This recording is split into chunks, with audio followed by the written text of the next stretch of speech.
సాయంత్రం వేళ నిశ్శబ్దాన్ని చీల్చుకుంటూ ఒక బ్రాండ్ న్యూ కంపెనీ కార్ వచ్చి వీధిలో నిలిచింది. ఆ వీధిలోని జనం కిటికీల్లో నుంచి, తలుపు సందుల్లో నుంచి ఆశ్చర్యంగా ఆ కారుని చూస్తున్నారు. మధ్యతరగతి వీధిలో కార్ అనేది ఒక పెద్ద హోదా.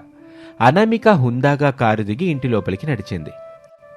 ఏంటో ఈ కాలం వెంతలో ఒకప్పుడు ఈ ఇంట్లో మగాళ్ళు సైకిల్ మీద వెళ్ళడానికి 30 ఏళ్ళు కష్టపడేవాళ్ళు. ఇప్పుడు ఈ కాలం అమ్మాయిలు ఆఫీసులకి వెళ్ళి నెల తిరగకుండానే కార్లలో తిరుగుతున్నారు. లోకం ఏటి వెళ్తుందో ఏమో. అత్తయ్యగారు, ఇది నా సొంత కారైతే కాదు. కంపెనీలో నా పని చూసి నా ప్రయాణ కష్టాలు గమనించి మేనేజ్మెంట్ వాళ్ళు ఇచ్చిన సౌకర్యం ఇది. దీనివల్ల నాకు బస్ కోసం గంటల తరబడి ఎండలో వానలో ఎదురు చూడాల్సిన పని తప్పుతుంది. త్వరగా ఇంటికొచ్చి నా పిల్లలకి అన్నం పెట్టుకోవచ్చు, మీకు సాయం చేయొచ్చని సంతోషపడుతున్నాను. అమ్మో అక్క, కారు బల మెరుస్తోంది. రేపు సాయంత్రం నేను నా ఫ్రెండ్స్ నీలిమా శైలజలతో కలిసి సిటీ మాల్కి వెళ్ళాలి. బస్సులో వెళ్తే నా మేకప్ పాడైపోవచ్చు. నీ డ్రైవర్ని పంపిస్తావా ప్లీజ్ అక్క, ఒక పూటే కదా. అవని, నువ్వు ఒక విషయం అర్థం చేసుకోవాలి. ఇది నా పర్సనల్ కార్ కాదు, ఆఫీస్ పని కోసం. ఆఫీస్ డ్యూటీ అవర్స్లో మాత్రమే వాడాలని కఠినమైన రూల్స్ ఉన్నాయి. డ్రైవర్ కూడా కంపెనీ ఎంప్లాయ్.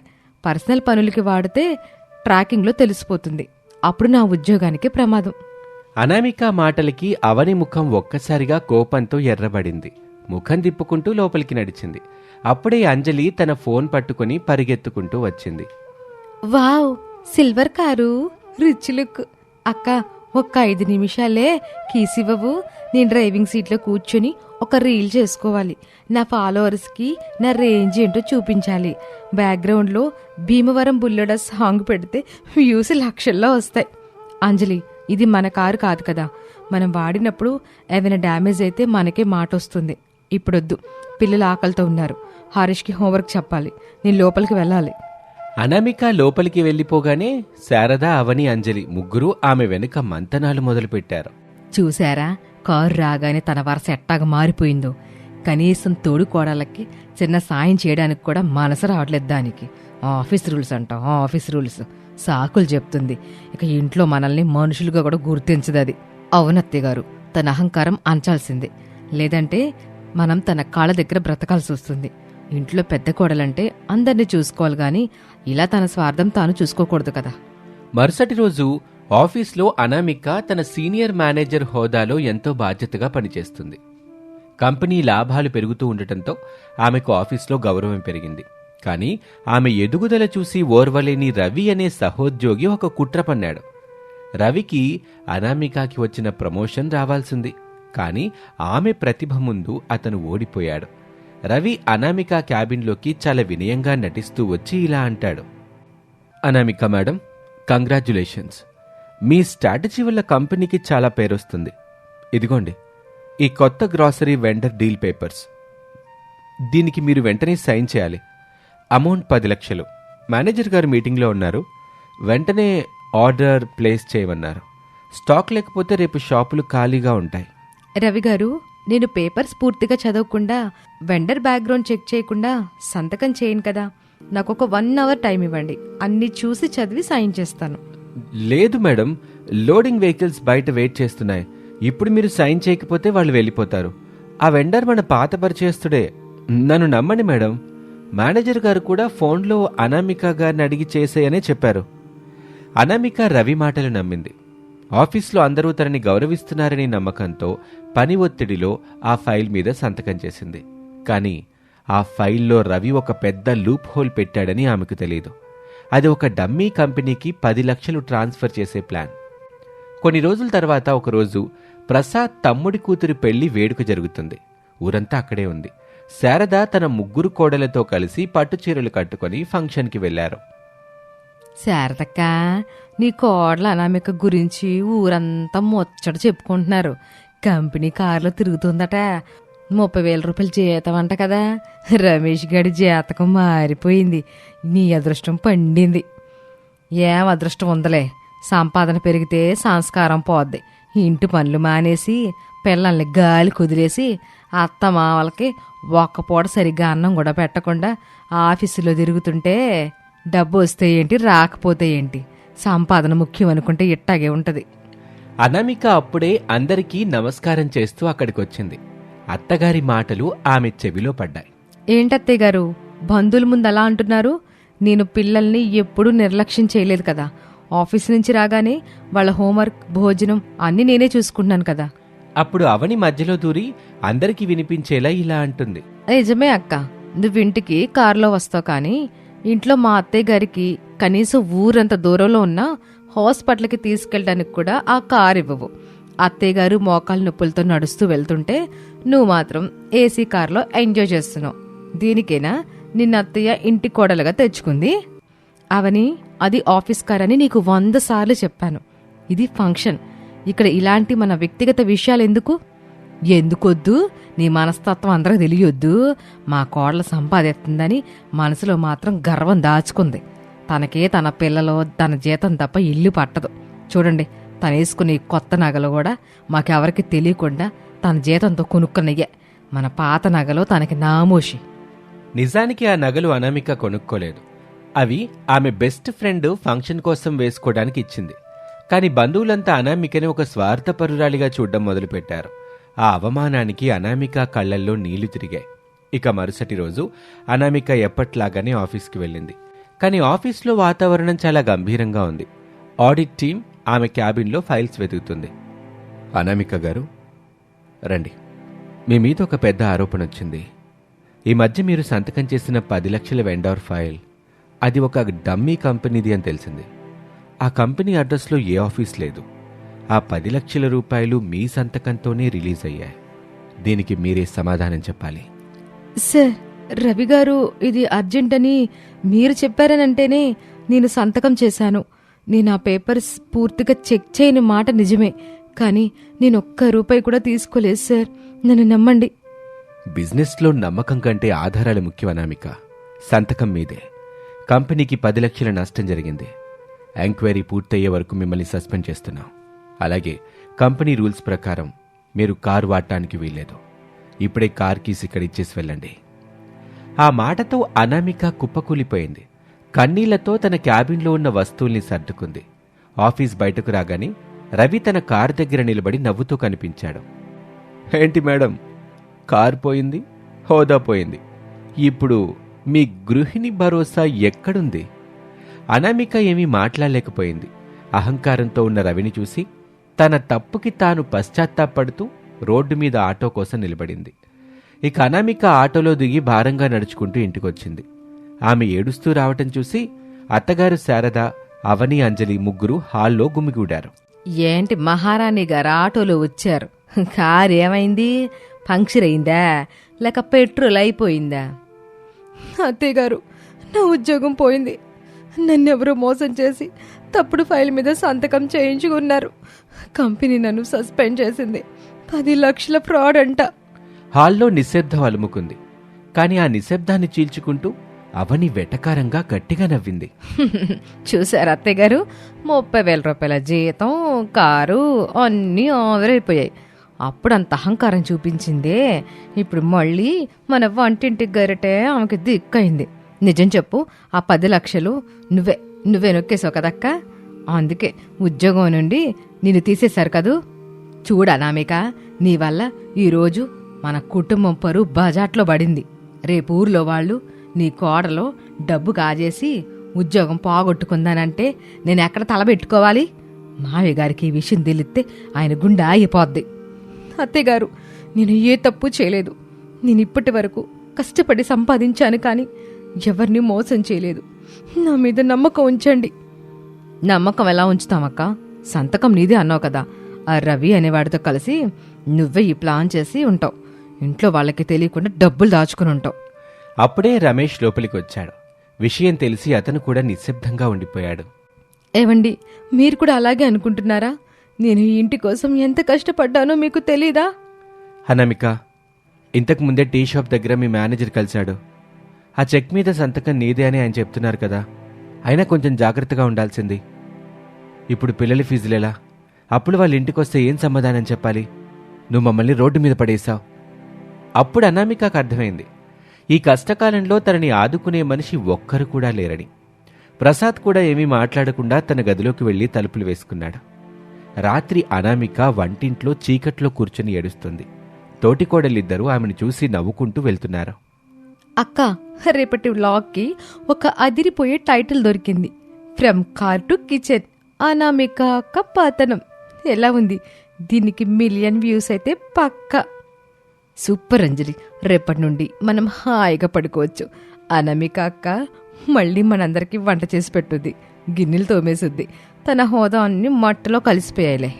అనామిక ఆ మాటలు విని గుండె నిబ్బరం చేసుకుంది. తన మీద పడిన నిందను తుడుచుకోవాలి, ఆఫీస్లో జరిగిన మోసాన్ని బయట పెట్టాలి. కాని తన దగ్గరే ఉంది. అప్పుడే ఆమె ఫోన్కి ఒక నోటిఫికేషన్ వచ్చింది. అది తన అసిస్టెంట్ శాంతి దగ్గర నుంచి వచ్చిన మెసేజ్. అనామిక గారు, అధైర్యపడకండి. రవి గారే ఆ 10 లక్షలు తన బినామీ అకౌంట్లో వేసుకున్నాడు. దానికి సంబంధించిన ఒక రహస్య వాయిస్ రికార్డింగ్ నా దగ్గరుంది. ఆయన తన ఫ్రెండ్తో ఫోన్లో మాట్లాడేటప్పుడు నేనే రికార్డ్ చేశాను. అలాగే ఆ వెండర్ ఎవడో కూడా నాకు తెలుసు. మీరు రేపు ఉదయం బోర్డు మెంబర్స్కి మెయిల్ చేయండి, నేను ఆధారం ఇస్తాను. మనం కలిసి ఈ పోరాటం చేద్దాం. అనామిక కళ్ళల్లో ఒక మెరుపు మెరిసింది. ఆమె కన్నీళ్లు తుడుచుకొని నిలబడింది. తనను అవమానించిన వాళ్లందరికీ సమాధానం చెప్పే సమయం వచ్చింది. కాని ఇంటి పరిస్థితి? తన తోటి కోడళ్ళు అత్తగారు తనని నమ్మటం లేదు. తనని అవమానించిన ఈ ఇంట్లో తను ఎలా ఉండాలి? అనామిక తన మీద పడిన నిందని ఎలా చెరిపేసి తాను కడిగిన ముత్యమని నిరూపించుకుంటుంది? ఈ విషయాలన్నింటికీ సమాధానం తెలియాలంటే తరువాతి ఎపిసోడ్ చూడాల్సిందే. మా ఛానల్ని సబ్స్క్రైబ్ చేసుకోవటం మర్చిపోకండి. Thank you for watching. Sundaragiri గ్రామంలో ప్రసాద్ కుటుంబం అంటే ఆత్మీయతకు మారుపేరు. ప్రసాద్ పెద్ద కొడుకు రమేష్ ఇంటి ఆర్థిక ఇబ్బందుల్ని చూసి వ్యవసాయంలోకి దిగాడు. తన రెక్కల కష్టంతో తమ్ముళ్ళిద్దరినీ పట్నంలో సాఫ్ట్వేర్ ఇంజనీర్లుగా చదివించాడు. అయితే వారి ఇంటి వెనుకున్న 5 ఎకరాల పొలంలో సాగు చేసే భూమి తక్కువ, వెదురు బొంగులు పెరిగిన నేల ఎక్కువగా ఉంటుంది. ఆ వెదురు చెట్లు పొలంలో ఉండటం వల్ల ఆ పొలంలో దిగుబడి అనుకున్నంతగా రావటం లేదు. కాని రమేష్ సాఫ్ట్వేర్ తమ్ముళ్ల జీతాలతో ఇల్లు హాయిగా గడిచిపోతుంది. ఇలా ఉండగా ఒకరోజు రమేష్ పొలం నుండి త్వరగా ఇంటికొచ్చాడు. యారా రమేషు, అప్పుడే పొలం నుండి వచ్చేసావా? నీ ముఖం ఎందుకు అట్ట మాడిపోయింది? పొలం దగ్గర ఏమైనా సమస్య? అమ్మా, పొలంలో ఆ వెదురు పొదలు ఇంకా పెరిగిపోయాయి. వాటిని తొలగించటానికి కూలీలు రావటం లేదు. ఒకవేళ తొలగించినా వాటిని కొనే నాదులు లేడు. మన 5 ఎకరాల్లో 2 ఎకరాల ఆ వెదురు బొంగులకి సరిపోయింది. అక్కడ వేరే పంట వేస్తే మనకి చాలా లాభం ఉండేది. అవును రమేష్, ఆ వెదురు బొంగులు మనకి శనిలా దాపురించాయి. కాని ఏం చేస్తాం, సర్దుకుపోవటం తప్ప. రమేష్, ఆ విషయం పక్కన పెట్టు. పట్నం నుంచి సురేష్ గాని అరుణ్ గాని ఈ మధ్య ఉన్న ఫోన్ చేశారా? వచ్చే వారంలో నీ పెళ్లి రోజు కదా, అలాని రమ్మని చెప్పావా? అలా వాళ్ళు మాట్లాడుకుంటూ ఉండగా అప్పుడే సురేష్, అరుణ్ తమ భార్యలతో కలిసి దిగులుగా ఇంటికొచ్చారు. వాళ్ళ ముఖాల్లో ఏదో పెద్ద ఆపద సంభవించిన భావం కొట్టొచ్చినట్టు కనిపిస్తుంది. అరే, ఆశ్చర్యంగా ఉందే. మీ గురించి మేము ఇప్పుడే మాట్లాడుకుంటున్నాం, మీరే అంతలోనే వచ్చేశారు. ఏంట్రా అంతా కులాసేనా? సురేష్, అరుణ్ ఇద్దరూ ఉలుకు పలుకు లేకుండా నిలబడ్డారు. ఒరే సురేషు, ఏమైందిరా అట్ట విగ్రహంలా నిలబడి చూస్తున్నారు? మీ నాన్న అడిగిన దానికి సమాధానం చెప్పండి. అమ్మా, మా ఉద్యోగాలు పోయాయి. కంపెనీలో లే ఆఫ్స్ అంట. ఏ తప్పు చేయకపోయినా ఒక్క మెయిల్తో మమ్మల్ని బయటకు పంపించేశారు. ఇక మాకు సిటీలో ఉండే స్తోమత లేదు నాన్న. అవును నాన్న, అపార్ట్మెంట్ అద్దెలు కట్టలేక, కారులోని ఈఎంఐలు కట్టలేక ఉన్న సామాన్లు అమ్మి ఇక్కడికి వచ్చేసాం. మా జీవితం మళ్ళీ ఎక్కడ మొదలైందో అక్కడికి వచ్చింది. ఆ మాట వినగానే ప్రసాద్ షాక్లో ఉండిపోయాడు. ఏంట్రా మీరనేది? నిజమే వింటున్నానా నేను? మీ ఇద్దరు ఉద్యోగాలు ఒకేసారి పోయినాయా? మరిప్పుడు మన ఇంటి పరిస్థితి ఏంటి? ఇంటికి లోన్ కట్టాలిగా. రమేష్ ఒక్కడి సంపాదనతో ఈ 10 మంది మనుషుల్ని చూసుకోవడానికి చాలా కష్టం అవుద్దిగా. వంటింట్లో నుంచి అనామిక ఈ సంభాషణంతా వింటూ బయటకొచ్చింది. ఆమె ముఖంలో భయం లేదు, ఒక ప్రశాంతమైన నవ్వుంది. మామయ్య గారు, ఎందుకు అంతలా కంగారు పడుతున్నారు? ఉద్యోగాలు పోతే పోయాయి. మీ అబ్బాయిలు మానసికంగా కృంగిపోకుండా క్షేమంగా ఇంటికొచ్చారు కదా. ఆరోగ్యంగా ఉన్న మనుషులు ఆస్తి కంటే గొప్ప పెట్టుబడి అవుతారు. మనందరం కలిసి ఉంటే ఏదైనా సాధించుకోవచ్చు. అక్క, నీకు తెలీదు, మేము సిటీ లైఫ్కి అలవాటు పడిపోయాం. ఇక్కడ ఈ పల్లెటూళ్ళలో మేము ఎలా బ్రతకాలి? ఇక్కడ ఏం చేయాలో మాకు అర్థం కావడం లేదు. బాధపడకవని, కష్టాలు మన మనోధైర్యాన్ని పరీక్షిస్తాయి. మనం వాటిని తట్టుకొని నిలబడ్డప్పుడే జీవితంలో విజయం సాధిస్తాం. కాబట్టి మనం కష్టాలను చూసి బెదరకూడదు. ఇక ఆ మరుసటి రోజు ఉదయం అనామిక ఏదో వింత ప్రయోగం చేస్తుంది. పెరట్లో పొయ్యి రాజేసి కొన్ని వెదురు బొంగుల్ని కడుగుతుంది. అనామిక చేసే పనిని అందరూ ఆశ్చర్యంగా చూస్తున్నారు. అమ్మ అనామిక, ఏంటి పని? ఈ వెదురు బొంగుల్ని పొయ్యిలో పెడుతున్నావేంటి? అత్తయ్య రండి, ఈరోజు మీ అందరికీ ఒక సర్ప్రైజ్. ఈరోజు మనం వండుకునే చికెన్ మామూలు గిన్నెలో కాదు, ఈ వెదురు బొంగుల్లో. సురేష్, అరుణ్ ఇట్రండి. రమేష్ గారు, మీరు పెద్ద బొంగులకి 2 వైపులా హోల్స్ చేయండి. అనామిక చికెన్కి మసాలాలు పట్టించి దాన్ని వెదురు బొంగుల్లో పెట్టి నిప్పుల మీద కాల్చింది. కొద్దిసేపటికి ఆ వెదురు బొంగుల నుండి ఒక అద్భుతమైన సువాసన రావటం మొదలైంది. ఆ వాసన ఊరంతా వ్యాపించింది. అబ్బబ్బా, ఏంటనామిక ఈ వాసన? ఈ వాసనకే నా నాలుక మీద లాలాజలం వస్తుంది. అనామిక బొంగు నుండి చికెన్ ముక్కల్ని ప్లేట్లో పెడుతూ, ఇదిగోండి మావయ్య, ఇది బ్యాంబూ చికెన్. దీన్నే వెదురు బొంగుల చికెన్ అని కూడా అంటారు. మీరొకసారి దీని రుచి చూసి ఎలా ఉందో చెప్పండి. ప్రసాద్ ఒక ముద్ద నోట్లో పెట్టుకుంటాడు. ఆహా, అద్భుతం అమ్మా! ఆ వెదురులో ఉన్న నీరు చికెన్కి ఒక కొత్త రుచినిచ్చిందిగా. నేను నా 60 ఏళ్ల జీవితంలో ఇట్లాంటి రుచి చూడలేదమ్మా. మంచి వేపుడు తిన్నట్టుందమ్మా ఈ రుచి. వదినా, ఇది 5 స్టార్ హోటల్లో దొరికే డిష్లా ఉంది. అక్కడ దీనికి 1000 రూపాయలు వసూలు చేస్తారు తెలుసా? సరిగ్గా చెప్పారు సురేష్. ఇప్పుడు పట్టణాల్లో జనం ఈ ప్రకృతి సిద్ధమైన వంటల కోసం ఎగబడుతున్నారు. మన పొలంలో వేలాది వెదురు బొంగులున్నాయి కదా, మనమే ఎందుకు ఈ వ్యాపారం మొదలు పెట్టకూడదు? మన వెదురు పొలమే మన సమస్యకి పరిష్కారం అవుతుంది. అనామిక, నీ ఆలోచన అదిరిపోయింది.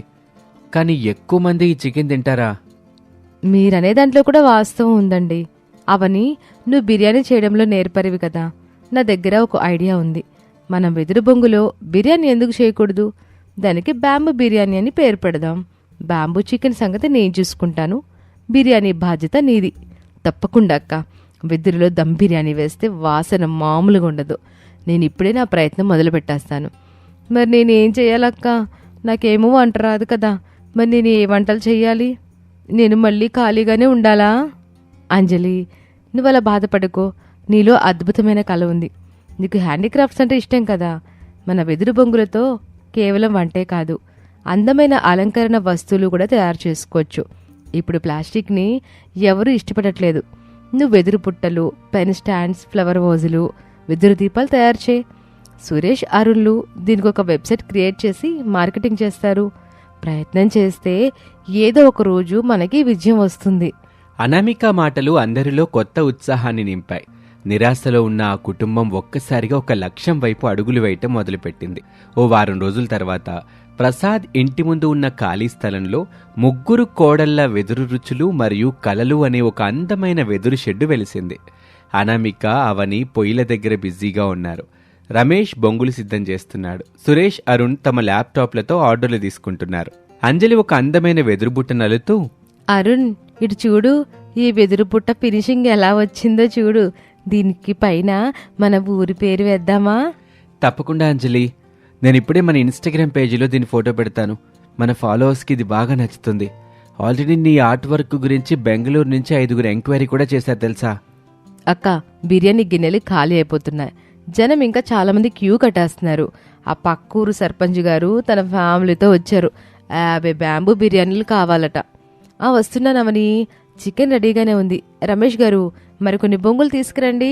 ఆ సురేషు, కస్టమర్లకి మన వెదురు కప్పుల్లోనే మజ్జిగివ్వండి. ప్లాస్టిక్ అసలు వాడకండి. ఆ రోజు వ్యాపారం ఊహించని విధంగా జరిగింది. కేవలం ఆహారం కోసమే కాదు, అంజలి తయారు చేస్తున్న వెదురు వస్తువుల్ని చూడ్డానికి కూడా జనం వస్తున్నారు. అనామిక వేసిన ప్లాన్ అక్షరాలా ఫలిస్తుంది. ఇక సాయంత్రం వేళ అందరూ అలసిపోయి కూర్చున్నారు. ప్రసాద్ అరుగు మీద కూర్చొని గల్లా పెట్టి చూస్తున్నాడు. అమ్మా అనామిక, ఈ ఒక్క రోజులోనే మనకి 3000 రూపాయల లాభం వచ్చింది తల్లి. ఇది నా కొడుకులు సాఫ్ట్వేర్లో సంపాదించేదానికంటే తక్కువే కావచ్చేమో గాని ఆ వెదురు బొంగులు వాడడం వల్లొచ్చిన ఆదాయం నాకెంతో తృప్తినిస్తుందమ్మా. అవునన్నా, అనామిక చెప్పినట్టు ఆ వెదురు మనకి శని కాదు, సాక్షాత్తు లక్ష్మీదేవి. నా కష్టం కూడా ఇప్పుడు వృధా కావటం లేదు. నా కోడలు 3 రత్నాలు. ఒకరు వంట చేస్తున్నారు, ఒకరు లెక్కలు చూస్తున్నారు, ఒకరు బొమ్మలు చేస్తున్నారు. నా ఇల్లు ఇప్పుడు నిజమైన వ్యాపార కేంద్రంగా మారింది. వదినా, నా దగ్గర ఇంకో ప్లాన్ ఉంది. మన ఊర్లో ఉన్న మిగతా నిరుద్యోగుల్ని కూడా మన దగ్గర ప్యాకింగ్ పనిలో ఎందుకు పెట్టుకోకూడదు? మనం వ్యాపారాన్ని ఇంకా విస్తరించవచ్చు కదా. సరిగ్గా చెప్పారు సురేష్. మనమే కాదు, మన చుట్టూ ఉన్న వాళ్ళు కూడా బాగుండాలి. వెదురంటేనే గుంపుగా పెరిగేది. మనం కూడా అందరినీ కలుపుకొని ముందుకు వెళ్దాం. వచ్చే కొన్ని నెలల్లో మనం పట్టణంలో ఒక బ్యాంబూ రెస్టారెంట్కి ప్లాన్ చేసేద్దాం. అలా కొన్ని నెలలు గడిచాయి. అనామిక ఊహించినట్టే వారి వ్యాపారం ఇప్పుడు ఒక బ్రాండ్గా మారింది. అంజలి తయారు చేసిన వెదురు కళారూపాలు విదేశాలకు ఎగుమతి కావటం మొదలైంది. ప్రసాద్ పెరడు ఇప్పుడు ఒక మినీ ఫ్యాక్టరీలా మారింది. అక్క, గుడ్ న్యూస్. మన బ్యాంబూ బిర్యానీకి ఒక ప్రముఖ ఫుడ్ బ్లాగర్ 5 స్టార్ రేటింగ్ ఇచ్చాడు. రేపు హైదరాబాద్ నుంచి ఒక టీం వస్తారట మనల్ని ఇంటర్వ్యూ చేయడానికని. అవునక్క, నేను చేసిన ఆ వెదురు డెకరేషన్ ఐటమ్స్ చూసి ఒక పెద్ద హోటల్ వాళ్ళు వాళ్ళ ఇంటీరియర్ డిజైన్ కోసం మనల్ని అడుగుతున్నారు. ఎంత మంచి శుభవార్త చెప్పారు తల్లి. ఇప్పుడు మన అప్పులన్నీ తీరిపోయినాయి. 3 కోడళ్ల బ్యాంబూ బిజినెస్ వల్ల మన పాత ఇల్లు మళ్లీ కొత్త కల్ని సంతరించుకుంది. అనామిక, నువ్వు మా ఇంటికొచ్చిన మహాలక్ష్మివి. ఆ రోజు మా తమ్ముళ్ల సాఫ్ట్వేర్ ఉద్యోగాలు పోయాయని మేమెంతా ఏడ్చాం. కానీ నువ్వు మాత్రం ఆ వెదురులో మా భవిష్యత్తును చూసావు. ఏవండి, విద్య అనేది మన చుట్టూ ఉన్న ప్రకృతిని అర్థం చేసుకోవడంలో కూడా ఉంటుంది. సురేష్, అరుణ్ల మేధస్సు, మీ కష్టం, అవని, అంజలిల నైపుణ్యం, ఇవన్నీ కలిస్తేనే ఈ విజయం సాధ్యమైందండి. నిజమే వదినా. ఉద్యోగం పోయినప్పుడు నేను కుంగిపోయాను. కానీ ఈరోజు నేను నా సొంత వ్యాపారానికి బాస్ని. ఆనందం సాఫ్ట్వేర్ కంపెనీలో లేదు తెలుసా? అవునన్నయ్య, మన వెదురు ఇప్పుడు సుందరగిరి పేరుని ప్రపంచపటంలో నిలబెట్టింది. ఇక రాత్రివేళ ఇల్లంతా వెదురు దీపాల వెలుగులతో కలకల్లాడుతుంది. అందరూ కలిసి ఒకే దగ్గర భోజనం చేస్తున్నారు. టేబుల్ మీద వెదురు బొంగులో వండిన బిర్యానీ ఉంది. అనామేక, ఈరోజు అన్ని వెదురు వంటలేనా? అవునత్తయ్య, ఇది మన విజయ విందు. మన బ్యాంబూ ప్రయాణం ఇక్కడితో ఆగదు. మనం ఒక బ్యాంబూ స్కూల్ కూడా పెడదాం అత్తయ్య. అందులో మన ఊరి పిల్లలకి ఈ హస్తకళలను నేర్పిద్దాం. అనామిక, నువ్వు కేవలం ఈ ఇంటి కోడలివిగా తల్లి, ఈ ఊరికే ఒక మార్గదర్శివి. నా కొడుకులు జాబ్ పోయిన బాధలో మన ఇల్లు వదిలి వేరే దేశం వెళ్తారేమోనని నేను భయపడ్డానమ్మా. కానీ నువ్వు నీ బ్యాంబూ బిజినెస్ ద్వారా మన ఇంట్లో లక్ష్మీదేవి నడయాడేలా చేశావు.